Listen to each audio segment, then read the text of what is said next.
இன்னைக்கு முள்ளு கத்திரிக்காயை வச்சு எண்ணெய் கத்திரிக்காய் குழம்பு செய்கிறேன். இது என்னென்ன தேவைன்னு பார்க்கலாம் வாங்க. வறுக்கிறதுக்கு வறுக்கிறதுக்கு எண்ணெய் ஊற்றிக்கலாம்.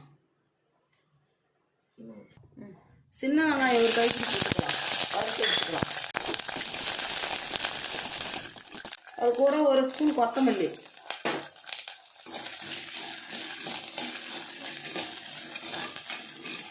ஒரு ஸ்பூன் ஜீரகம், ஒரு அரை ஸ்பூன் மிளகு போட்டுடலாம்.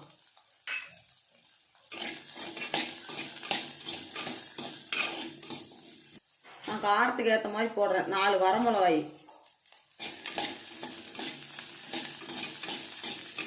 எல்லாம் போட்டு வறுத்து எடுத்துக்கலாம். அதுலேயும் கொஞ்சம் கருவேப்பிலை போட்டுடலாம். தேங்காய் நறுக்கி வச்சிருக்கிறேன், அதை போட்டு அப்படியே அதை வறுத்து எடுத்துக்கலாம். பெரிய துண்டோ ஒரு துண்டு தேங்காய் நல்லா வறுத்த உடனே ஒரு வாசம் வருங்க பாருங்க, அந்த வெஞ்சில் எடுத்துக்கலாம். பாருங்க நல்லா வறுத்தாச்சு. இதை எடுத்து கொஞ்ச நேரம் ஆற வச்சிடலாம்.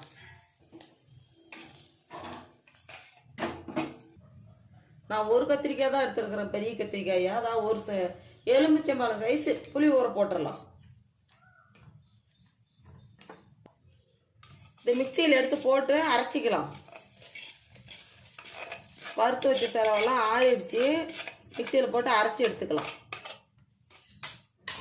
கொஞ்சமாக தண்ணி தான், இவ்வளோ தண்ணி மட்டும் கொஞ்சம் ஊற்றி அரைச்சி எடுத்துக்கோங்க. அரைச்சி எடுத்தாச்சு, இதில் எடுத்து வச்சிடலாம். இதில் இருக்க முள்ளெல்லாம் கட் பண்ணி எடுத்துடலாம்.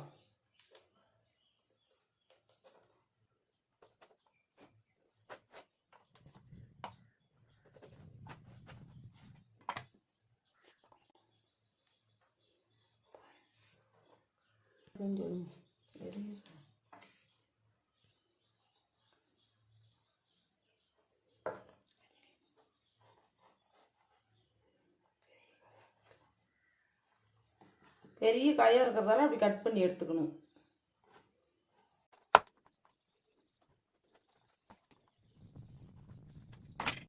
பாருங்க, இப்படியெல்லாம் கட் பண்ணி எடுத்தாச்சுதா. எவ்வளோ சூப்பராக வந்திருக்குது. இதில் மசாலாவெல்லாம் தடவிக்கலாம்.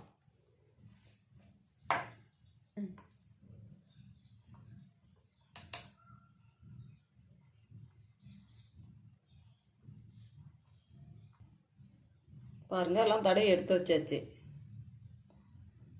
எண்ணெய் ஊற்றிக்கலாம். எண்ணெய் ஊற்றி கத்திரிக்காயை வதக்கி எடுத்து வச்சிடலாம். நான் கல்லெண்ணெய் தான் ஊற்றுறேன், நீங்கள் வேணால் நல்லெண்ணெய் கூட ஊற்றிக்கோங்க.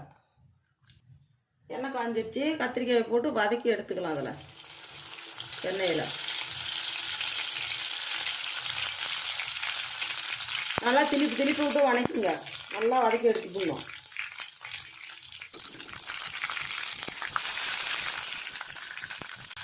இது திருப்பி விடுங்க. பாருங்கள் நல்லா வதங்குதா மேலே பாருங்கள். நல்லா கத்திரிக்காய் இப்போ வதங்கிடுச்சு. எடுத்து வச்சுட்டு தாளித்து விட்டுறலாம்.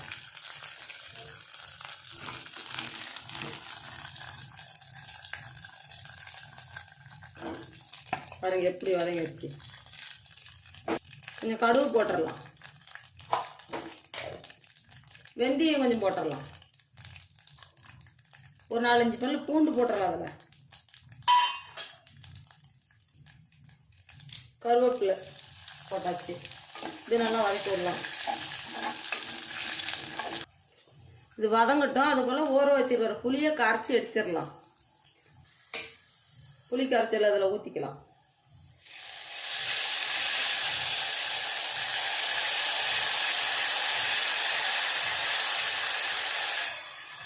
இந்த மசாலா இருந்துச்சு இல்லையா, கத்திரிக்காய் போடுறது போக மிச்சம் இதையும் இதில் கலந்துக்கலாம்.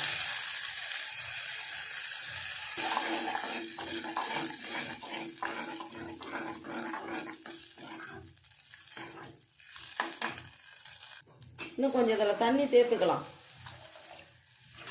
அதனால் உப்பு போட்டுடலாம். மஞ்சத்தூள், கத்திரிக்காய் எடுத்து அதில் போட்டு நல்லா வேக விடலாம். எண்ணெய் பிரிஞ்சு நல்லா வந்துடும். நல்லா வேகட்டும்.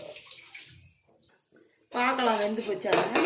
பாரு எண்ணெயெல்லாம் பிரிஞ்சு வந்துருச்சு.